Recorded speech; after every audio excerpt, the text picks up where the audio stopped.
here. I'm going to ask some questions, and if you wouldn't mind, I'd love if you could stand up as you hear something that pertains to you. So of everyone here, who here is interested in a long-term romantic partnership? Stand up if that applies to you. All right, fantastic. You're in the right place. If you're not standing, I assume you're just here to see me. Wonderful. Now, who in the audience would consider themselves a nomad or location independent? Okay, all right. We have a few nomads, maybe a few former or aspiring nomads. Great. And who among you has had a long-term nomadic relationship? So long-term relationship with another nomad. Define long-term. You define long-term. All right, and who here, maybe you haven't experienced it yet, but you want to experience a long-term nomadic relationship? No one? No one's interested? Okay. Great, wonderful. All right, so you've all come to the right place. There should be great information for everyone here. We have a lot to cover today. They're probably going to try to cut me off here, so let's dive right in. I would introduce myself, but Tanya did such a great job, I don't think I really need to. This is Sam. Unfortunately, Sam is not here today. He wasn't able to come to the festival this year, but this is a presentation that we put together, and I will talk to you a little bit about why. So Sam and I met about 5.5 years ago in Lima, Peru. We had both signed up for a remote year chapter, which was a 12-month program, traveling and living and working in a different country every month for a year. And we were randomly assigned as roommates in that first month. Since we started on December 30th, pretty much our first mixer, our first opportunity to meet the group was a New Year's Eve party.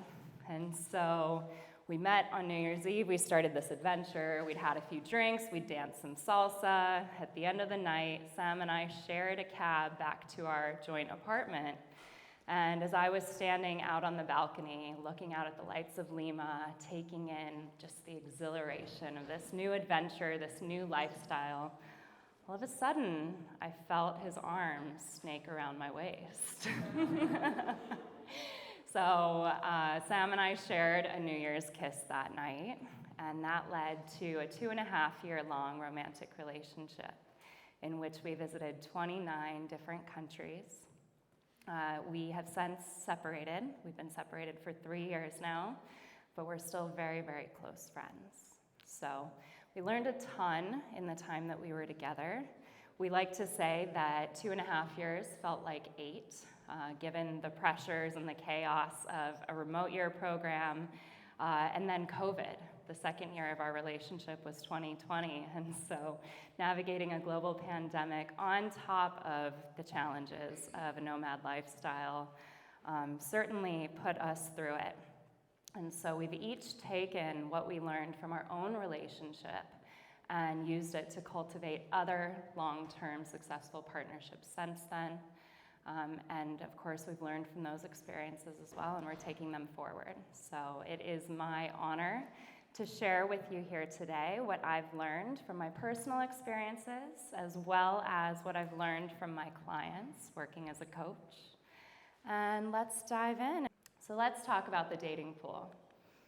There's a lot of stats. Obviously, I didn't put all of them in here. So if you don't see yourself represented or you want to dig deeper into these, you can use the links at the bottom of the slides or come and see me afterwards and I can give you more information. About 50%, just under 50% of digital nomads come from my home country, the United States. And about 1/3 of all nomads are from this beautiful continent that we find ourselves in. Almost 50% of nomads are in their 30s, like me. 39% are 40 or older, and 14% are in their 20s. Now, just over half, 62%, are male. and 38% are female. 54% are non-religious, and 28% consider themselves spiritual. Now, 70% of nomads work less than 40 hours per week. This is good to know because if you're looking to start a relationship, you'll know that you'll have lots of time for adventures with your partner. And just over half are married or living with a partner. So this may perhaps affect the dating pool a bit, but don't give up hope. Now, these are great basic stats on nomads in general, but we really wanted to understand more about relationships and relationship dynamics. So Sam and I created a survey, and we sent it out to nomads all over the world, and we got over 100 responses. We asked our survey respondents if they were interested in long-term partnerships, and lucky for us, 40% said yes. 42% did say that they'd already found it. So is there anyone here in this room who would say that they've already found their long-term partnership? Jeff, awesome, wonderful. Congratulations, guys. See, it is possible, I promise. Current relationship status. Don't worry, 44% are single. Sexual orientation, 77% said that they are straight. And almost 80% are monogamous, but that leaves 22% who are non-monogamous. Now, we thought that it would be interesting to ask how many nomads have had at least one partner who speaks a different language as their native language. And close to 80% said that they'd experienced this, not surprisingly. So, we went through that quickly. But what you really want to know, right, is where do you find this person? These are apparently the most visited countries and cities for digital nomads, surprisingly. Now, where would you go to find a mate, a partner? Go ahead and just shout out some options. How do you find this person? Nomad Fest. Yes. In the mountains, okay. Remote year. There you go, remote year, yes. Ecstatic dance. Yes, absolutely. Well, our survey, Tantra Festival, absolutely. So our survey respondents said that yes, 51% had met partners through travel communities like Remote Year and Wi-Fi Tribe and Hackers Paradise. Almost 50% were on dating apps. I'm a little skeptical about the efficacy of dating apps at this point, but you never know. And 17% said that they'd met partners at nomad conferences and festivals like this one. So it could certainly happen here. All right. Let's start talking about the differences between most relationships and nomad relationships. So I'm sorry, I wish that this was a little bit of a better graphic, but it's the best we have to kind of show what the average typical relationship looks like. Now, obviously, this differs depending on culture, country, whatever, but this gives us a starting point to compare from. I won't go into all of these in too much depth, but there are a few milestones here that I'd like to highlight so you can start to get an idea of how nomad relationships are different from most. Here you see there's a call out for start calling them boyfriend and girlfriend, and it says it's at 103 days. So that's about 3 to 4 months into a relationship. You start calling this person your partner, your significant other, right? Well, our survey respondents, 51% of them said that they became exclusive within the first month. So nomads move a little bit more quickly. Also an interesting stat, 15% of survey respondents said that they don't ever choose exclusivity. I don't have matching stats for most relationships, but I would guess that it's much lower for general population. Next milestone is moving in together, right? So here we don't actually see that, but we see been given a drawer in their home for your stuff. So we can guess that it happens after that point, right? So after 6 months, you're moving in together. In nomad life, this also happens quite a bit more quickly. 54% of our survey respondents said that they'd started living together within 3 months. Next, going away for a night, right? We've got that there on the third line. Or this one's cute, going on holiday together. So apparently in most relationships, you might go away for one night at 6 to 7 months, or go on a holiday after 9 to 10 months. Now, we live a little bit of a different lifestyle, right? So for nomads, 52% of survey respondents said that they start planning travel together within the first 3 weeks. We're moving fast, guys, literally.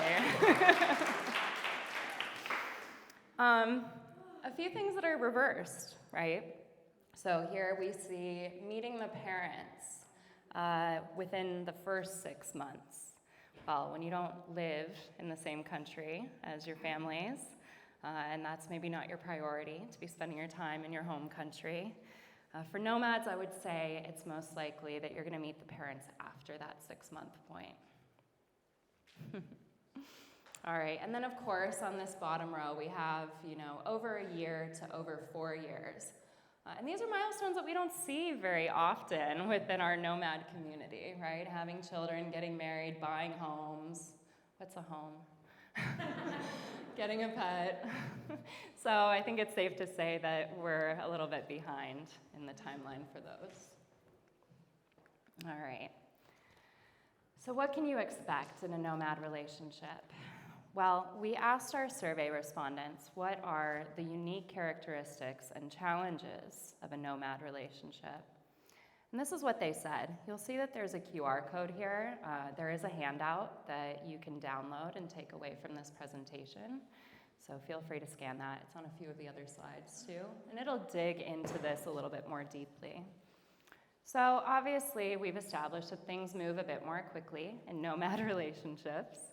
This leads to a faster development of intimacy, right? If you're moving in together, planning travel together, you have probably gotten sick within, first few weeks, months, depending on where you're traveling. You've gone through the stress of being in airports, being outside of your comfort zone, in countries where you don't speak the native language.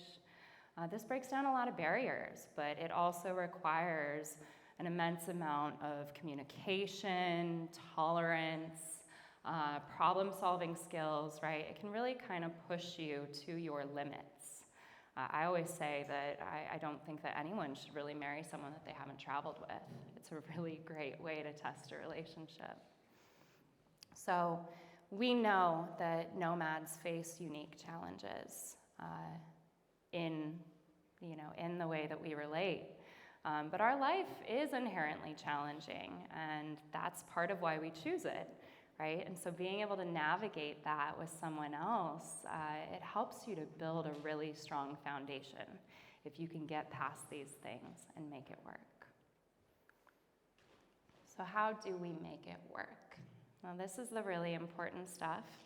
I'm going to give you a few tools or strategies for how to build a solid foundation. Some of these apply to all relationships, and some are more specific to nomad relationships. So there's something here for everyone, even if you're not at the moment in a nomadic relationship. Now, the first is to align on your priorities, and I would say to do this as early on as possible. Now, we're fast movers, so I don't even think it's too extreme to start talking about these things on the first date. But if you want to kind of give it some time, you can wait until the third. So first of all, it's important to understand what your own priorities are at any point in your life, right? We all have things that are important to us. We have our careers, how we make money. We have our travel priorities, our adventures. We have our hobbies, any pet projects that you might be building or working on, right? there's family, there's friends, and then of course the relationship. It's not necessarily reasonable to expect that a relationship would be the top priority for everyone at every stage in their life. And even if it isn't necessarily your top priority right now, that doesn't mean that it's not important to you. And it doesn't mean that it might not be your top priority down the road. So none of these things are deal breakers. If you meet someone who you really like, and let's say they're working on building a new business, they don't have a whole lot of time for a relationship, but they certainly want a family at some point.